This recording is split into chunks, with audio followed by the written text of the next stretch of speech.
Assalamualaikum warahmatullahi wabarakatuh. Perkenalkan, saya Dian Triana Sari dari Fakultas Pendidikan dan Keguruan Prodi Matematika. Kali ini saya kembali mempresentasi tentang landasan pendidikan, yaitu tentang sosiologi dan antropologi pendidikan. Nah, dalam sosiologi dan antropologi itu mencakup individu, masyarakat, dan kebudayaan karena mereka saling bersangkutan. Nah,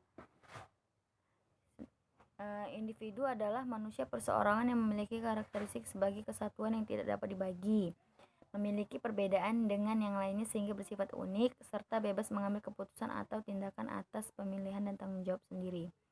Nah, masyarakat ini saya mengambil dari pendapat dari Ralph Linton ya, yaitu sebagai setiap kelompok manusia yang hidup dan bekerja sama cukup lama sehingga mereka dapat mengatur sendiri dan menganggap mereka sebagai satu kesatuan sosial dengan batas-batas yang dirumuskan dengan jelas. Sedangkan menurut Solo Sumarjan, masyarakat sebagai orang-orang yang hidup bersama yang menghasilkan kebudayaan. Nah, dalam masyarakat itu ada 4 unsur ya yang terbagi. Yang pertama itu manusia yang hidup bersama, adanya interaksi sosial yang cukup lama, mempunyai kesadaran sebagai satu kesatuan. Yang terakhir adalah menghasilkan kebudayaan. Nah, kebudayaan sendiri adalah keseluruhan sistem gagasan, tindakan, dan hasil karya manusia dalam rangka kehidupan masyarakat yang dijadikan milik diri sendiri manusia yang belajar.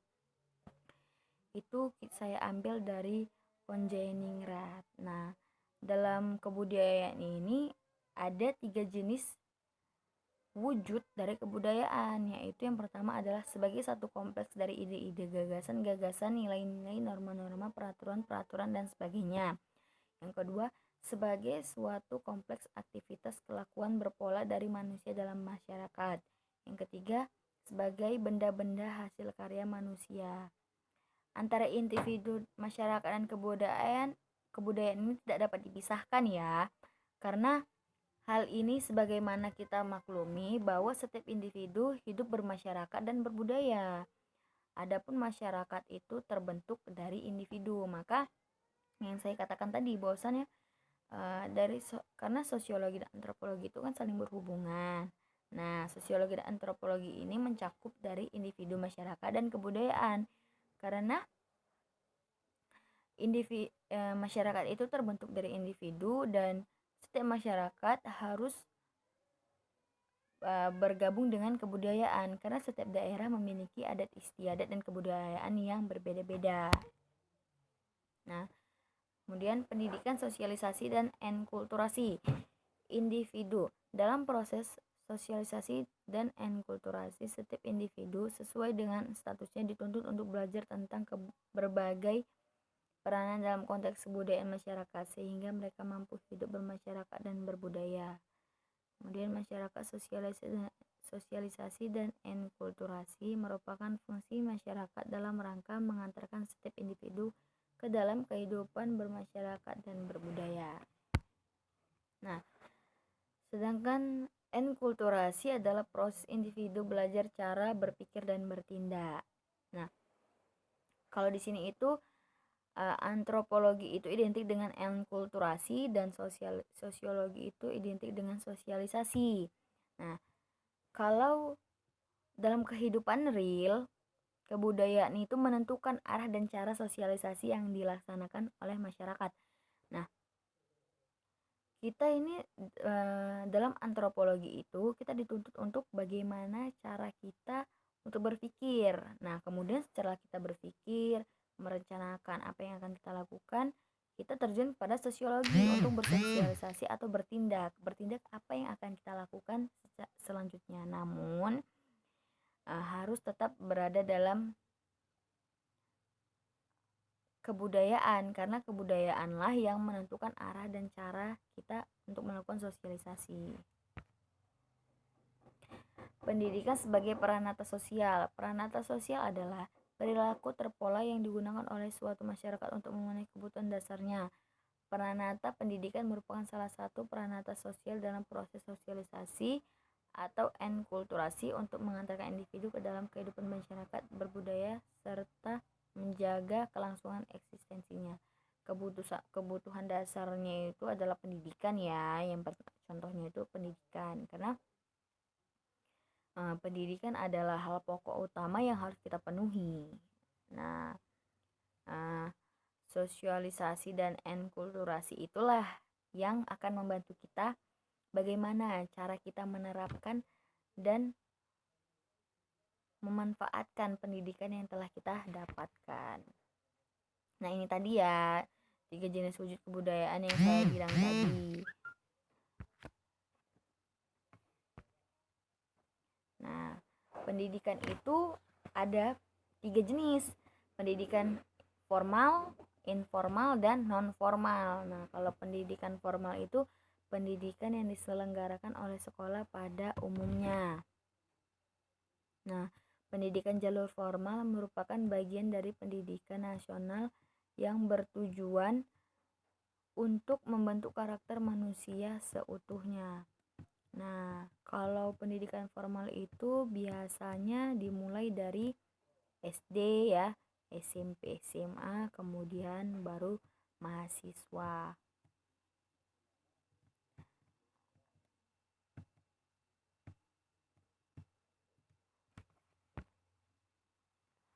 Pendidikan non formal. Pendidikan non formal adalah pendidikan yang dilaksanakan di luar sekolah. Nah, tujuannya itu untuk mengembangkan tingkat minat belajar. Nah, kalau kita belajar cuma di sekolah itu nggak cukup ya, karena waktunya juga terbatas dengan kapasitas mahasiswa yang cukup banyak. Maka kemungkinan tingkat prestasi atau ilmu yang kita dapat itu kurang. Nah, makanya kita perlukan itu pendidikan non formal. Non formal itu apa? Seperti belajar sendiri di rumah atau mengikuti les. Nah, kemudian itu pendidikan informal. Pendidikan informal adalah proses pendidikan yang diperoleh seorang dari pengalaman sehari-hari. Nah, ini tuh ada 4 ya. Ada 4 pendidikan yang bisa kita dapat seperti di keluarga. Nah, di keluarga itu adalah pendidikan yang paling dasar dan yang paling pertama kita dapatkan sebelum kita terjun langsung ke sekolah formal. Nah, pendidikan formal. Kemudian itu homeschooling. Nah, homeschooling itu dilakukan secara formal tapi dilaksanakan secara informal. Kenapa dikatakan seperti itu? Karena pengajaran yang kita dapatkan dari homeschooling itu tetap seperti pengajaran yang ada di sekolah. Nah, hanya saja kita tidak melaksanakan kegiatan itu di sekolah, melainkan seperti ya bisa kita lakukan di rumah atau di taman, tapi lebih sering itu di rumah ya. Nah, yang terakhir itu anak harus dididik dari lahir. Nah, itu tadi, itu juga seperti dimulai dari keluarga, karena mulai dari lahirnya anak itu akan mulai dididik oleh orang tua. Selanjutnya adalah landasan sosiologis pendidikan. Sosiologi adalah ilmu yang mempelajari hubungan antara manusia dalam kelompok-kelompok dan struktur sosialnya. Nah, ada 4 ciri-ciri sosiologi ya. Ini dia. Yang pertama adalah empiris, adalah ciri utama sosiologi sebagai ilmu, sebab ia bersumber dan diciptakan dari kenyataan yang terjadi di lapangan.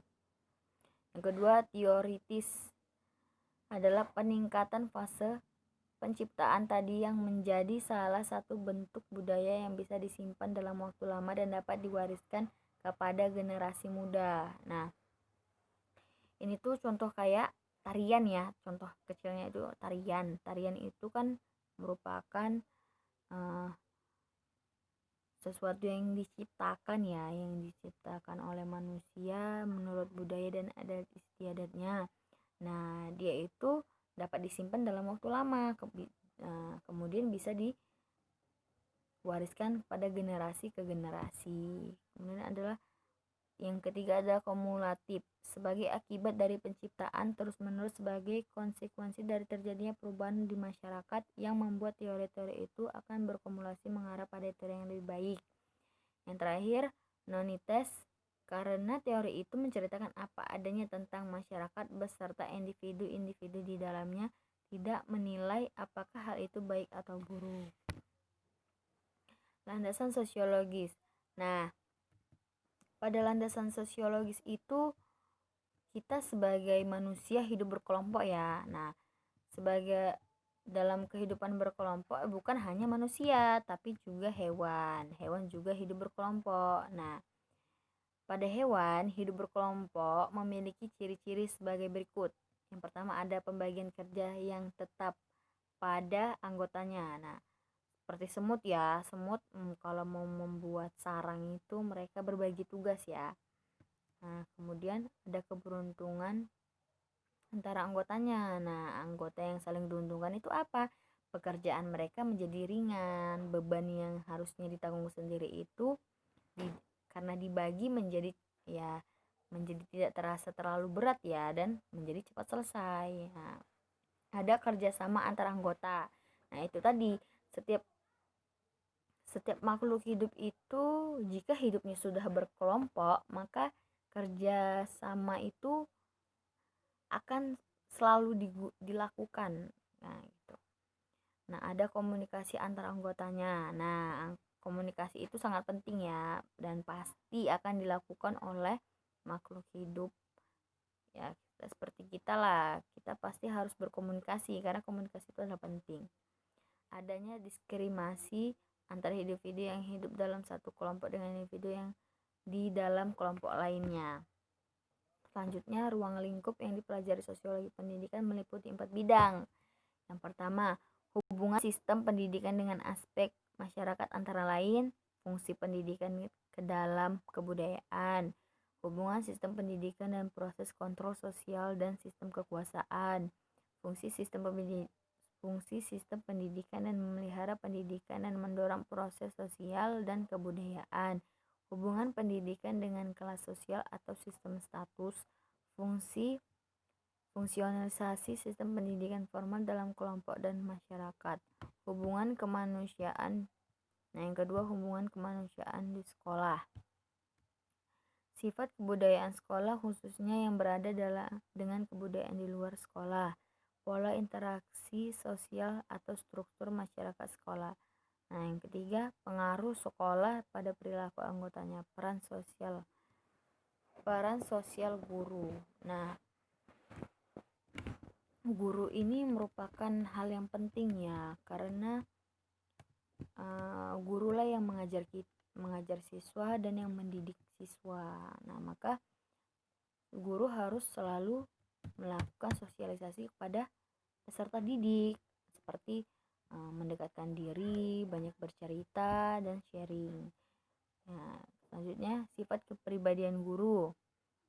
Pengaruh kebudayaan guru terhadap tingkah laku siswa. Nah, itu tadi yang saya katakan. Nah, selanjutnya adalah sekolah dalam komunitas yang mempelajari pola interaksi antara sekolah dengan kelompok sosial yang lain di dalam komunitas. Yang pertama itu pelukisan tentang komunitas seperti tampak dalam pengaruh terhadap organisasi sekolah. Analisis tentang proses pendidikan seperti tampak terjadi pada sistem sosial komunitas kaum tidak terpelajar. Hubungan antara sekolah dan komunitas dalam fungsi kependidikannya. Faktor-faktor demografi dan ekologi dalam hubungan dengan organisasi sekolahnya. Nah, ini pengertian antropologis ya. Antropologis itu berasal dari bahasa Yunani, yaitu anthropos yang berarti manusia dan logos berarti ilmu. Nah, manfaat antropologi dalam pendidikan. 1. Dapat mengetahui pola perilaku manusia dalam kehidupan bermasyarakat secara universal maupun pola perilaku manusia pada tiap-tiap masyarakat atau suku bangsa. Yang kedua, dapat mengetahui kedudukan serta peran yang harus kita lakukan sesuai dengan harapan warga masyarakat dari kedudukan yang kita sandang. Yang ketiga, dengan mempelajari antropologi akan memperluas wawasan kita terhadap tata pergaulan umat manusia yang mempunyai kekhususan-kekhususan yang sesuai dengan karakteristik daerahnya sehingga menimbulkan toleransi yang tinggi. 4. Dapat mengetahui berbagai macam problema dalam masyarakat serta memiliki kepekaan terhadap kondisi-kondisi dalam masyarakat baik yang menyenangkan serta mampu mengambil inisiatif terhadap pemecahan permasalahan yang muncul dalam lingkungan masyarakat. Pengaruh antropologi. Pendidikan antropologi adalah asumsi-asumsi yang bersumber dari kaidah antropologi yang dijadikan titik tolak dalam pendidikan. Contohnya itu perbedaan kebudayaan bermasyarakat di berbagai daerah, misalnya sistem mata pencaharian, bahasa, kesenian, itu pasti ya, karena setiap daerah itu memiliki kebudayaan yang berbeda-beda. Nah, dalam kehidupan juga kita dalam bekerja itu berbeda-beda ya, ada yang bekerja sebagai petani, ada yang bekerja sebagai guru, bahasa kita juga berbeda setiap daerahnya. Nah, kesenian juga berbeda-beda. Nah, itu dia tadi. Implikasi landasan antropologi dalam pendidikan. Yang pertama adalah indikasi kebutuhan belajar masyarakat.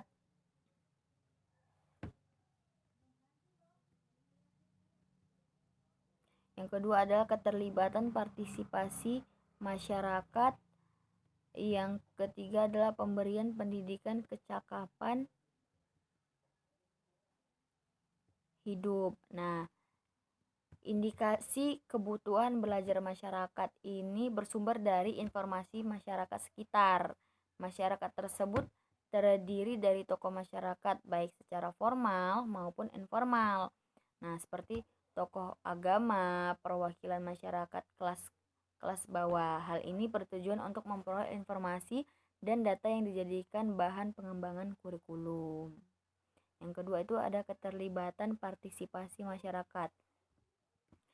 Setelah mengidentifikasi kebutuhan belajar, maka masyarakat ikut serta dalam merancang kurikulum, menyediakan sarana dan prasarana, menentukan narasumber sebagai fasilitator dan ikut menilai hasil belajar. Yang terakhir adalah pemberian pendidikan kecakapan hidup, merupakan pendidikan dalam bentuk pemberian keterampilan dan kemampuan dasar pendukung fungsional, membaca, menulis, berhitung, memecahkan masalah, mengelola sumber daya, bekerja dan dalam berkelompok, dan menggunakan teknologi. Fungsi landasan budaya dalam pendidikan. Yang pertama ada pengembangan. Nah, pengembangan potensi peserta didik untuk menjadi pribadi perilaku yang baik ini bagi peserta didik yang telah memiliki sikap dan perilaku yang mencerminkan budaya dan karakter bangsa. Yang kemudian perbaikan, memperkuat kiprah pendidikan nasional untuk bertanggung jawab dalam mengembangkan potensi peserta didik yang lebih martabat. Kemudian yang terakhir adalah penyaring, untuk menyaring budaya bangsa sendiri dan budaya bangsa lain yang tidak sesuai dengan nilai-nilai budaya dan karakter bangsa yang bermartabat. Maaf ya kalau banyak pesan masuk. Nah, tujuan landasan budaya dalam pendidikan. Yang pertama ada 1. Mengembangkan potensi kalbu nurani atau afektif peserta didik sebagai manusia dan warga negara yang memiliki nilai-nilai budaya dan karakter bangsa. Yang kedua, mengembangkan kebiasaan dan perilaku peserta didik yang terpuji dan sejalan dengan nilai-nilai universal dan tradisi budaya bangsa yang religius, menanamkan jiwa kepemimpinan dan bertanggung jawab peserta didik sebagai generasi penerus bangsa, mengembangkan kemampuan peserta didik menjadi manusia yang mandiri, kreatif, berwawasan kebangsaan. 5. Mengembangkan lingkungan kehidupan sekolah sebagai lingkungan belajar yang aman, jujur, penuh kreativitas, serta dengan rasa kebangsaan yang tinggi dan penuh kekuatan. Nah, itu tadi tujuannya ya. Nilai-nilai budaya dalam pendidikan. Yang pertama ada agama. Nah, Indonesia itu memiliki beragam agama ya. Kehidupan masyarakat dan bangsa selalu didasari oleh ajaran agama dan kepercayaan. Nah, oleh karena itu, maka nilai-nilai pendidikan budaya dan karakter bangsa harus didasarkan pada nilai-nilai dan kaidah yang berasal dari agama. Kedua, Pancasila. Nah, nilai-nilai yang terkandung pada Pancasila menjadi nilai-nilai yang mengatur kehidupan politik, hukum, ekonomi, kemasyarakatan, budaya, dan seni. Yang ketiga, budaya. Posisi budaya yang demikian penting dalam kehidupan masyarakat mengharuskan budaya menjadi sumber nilai dalam pendidikan budaya dan karakter bangsa. Yang keempat, tujuan pendidikan nasional. Tujuan pendidikan nasional memuat berbagai nilai kemanusiaan yang harus dimiliki oleh warga negara. Karena itu, tujuan pendidikan nasional adalah sumber yang paling operasional dalam pengembangan pendidikan budaya dan karakter bangsa. Oke, maaf, ini tadi tuh pendidikan sebagai peran atas sosial ya. Nah, dapat disimpulkan bahwasannya landasan sosiologi dan antropologi itu merupakan hal yang penting bagi kita untuk dapat belajar, kemudian mensosialisasikan hasil belajar yang kita dapatkan. Nah, mungkin hanya inilah yang dapat saya sampaikan dari materi kali ini. Mudah-mudahan pendengar dapat mengerti ya dan memahami apa yang saya sampaikan. Nah, saya mohon maaf apabila dalam video ini banyak kekurangan karena saya selaku pemateri juga mengharapkan kritik dari pendengar. Semoga ilmu yang saya sampaikan ini dapat bermanfaat dan dapat kita amalkan. Sekian dari saya. Assalamualaikum warahmatullahi wabarakatuh. Terima kasih.